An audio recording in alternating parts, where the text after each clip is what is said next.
పెద్దిరెడ్డి గారు కొండపి నుంచి. పెద్దిరెడ్డి గారు నమస్కారం, మాట్లాడండి. మీరేమంటారు? పవన్ కళ్యాణ్ గారి ఆలోచనలు, నిన్న ఆయన క్షమాపణ చెప్పిన తీరు ఇదంతా తమాషాగా ఉంది కదా. మళ్ళీ అదే టైంలో చంద్రబాబు గారు, లోకేష్ గారు ఏమన్నా మనం పడి ఉండాలని చెప్పటం ఏమిటి? ఆయనలో కన్ఫ్యూజనా, లేకపోతే నిజంగానే జనసేనకి చంద్రబాబు గారు వెన్నుపోటు పొడుస్తున్నారనేది వారి అభిప్రాయమా? Good morning sir. ముందుగా అక్కడ ఉండాలని కూడా నమస్కారం సార్. షర్మిలా గారు వచ్చిన తర్వాత పవన్ కళ్యాణ్ పట్టించుకోవడం మానేసేస్తారు. ఇదో గొడవ వచ్చిందా? నేనేంటంటే ఇప్పుడు ఆయన సినిమాలు లేవు సార్, ప్యాకేజ్ కూడా ముక్కట్లా. సో ఏదో ఆయన ఏదో తలుపు చెక్కతో కొడితే ఎవరు చంద్రబాబు గారు ఏదో తలముఖాలతో కొట్టినట్టుంది సార్. నేను సమాధానం కూడా ఆయన తన క్యాడర్ ని మభ్య పెట్టడానికి ఈ రకమైన ఇది ఏమంటారు, నేను గట్టిగా ఉన్నాను, స్ట్రాంగ్ గా ఉన్నాను, నేను సీఎం అభ్యర్థి, నేను అడగాల్సిన అవసరం లేదు, చంద్రబాబు దిగుతున్నాడు తప్ప చంద్రబాబు గారు ఏం పవన్ కళ్యాణ్ ఏం పట్టించుకోవట్లేదు సార్. Okay right. ఇప్పుడు అదో కొత్త సమస్య వచ్చిందా, అందుకోసం ఇట్లా చేస్తున్నాడా? రాజేంద్ర గారు ఒక లైన్లో ఉన్నారు. రాజేంద్ర గారు నమస్కారం, మాట్లాడండి. హలో, మాట్లాడండి.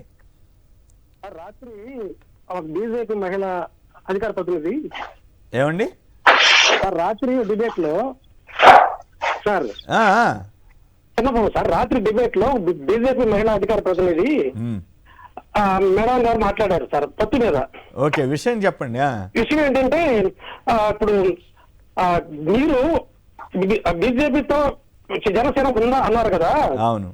టీడీపీ 60 సీట్లు ఎలా తీసుకుంటారు అంటే ఆమె చెప్తున్నారు, టీడీపీ దగ్గర వాళ్ళు 60 తీసుకుంటారు, 60 మేము పొత్తు పెట్టుకుంటాం అంటున్నారు సార్. ఈ పొత్తు ఎక్కడో మాకు అసలు ప్రపంచంలో ఎక్కడ ఉందో, భారతదేశం ఎక్కడో మాకు అర్థం కావట్లా. మేధావులైన మీరు మాకు కొంచెం క్లారిఫై చేయండి సార్. బీజేపీ అంటే జనసేన తీసుకునే 60 సీట్లలో బీజేపీకి వాటా పెడతారన్నదా? పవన్ కళ్యాణ్ అదే పవన్ కళ్యాణ్ వాటా పెడతారన్న బీజేపీ పొత్తు పెట్టుకుంటారంట. అదే అంటే అంటే అదేంటంటే ఈ పొత్తు ఎక్కడ ప్రపంచం ఎక్కడ లేదు, పనిచేశాను సార్.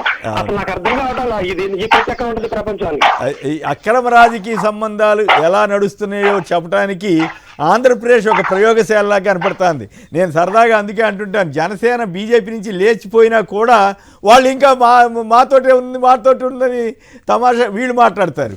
చంద్రబాబు గారు కాంగ్రెస్ చేస్తాడు, ఈయనేమో బీజేపీకి చేస్తాడు, వీళ్ళిద్దరు కలిసి మళ్ళీ అక్కడ ఏపీలో ఇద్దరు కలిసి ఉన్నామంటారు. ఏందో తమాషా అయిపోయింది. రైట్. మన ఎవరు కాసిం గారు కర్నూలు నుంచి. కాసిం గారు నమస్కారం, మాట్లాడండి.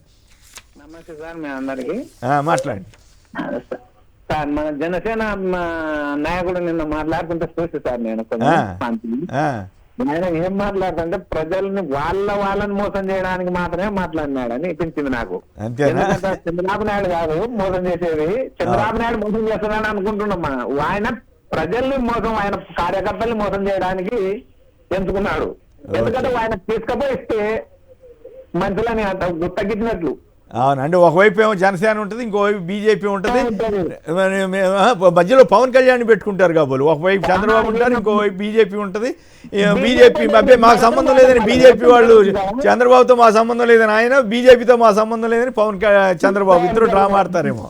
డ్రామా ఆడుతున్నారు అంటే బీజేపీ వాళ్ళు ఆయన రాదు, వీళ్ళే వాళ్ళకి వెళ్ళిపోతారు. ఖచ్చితంగా జరిగేది. రైట్.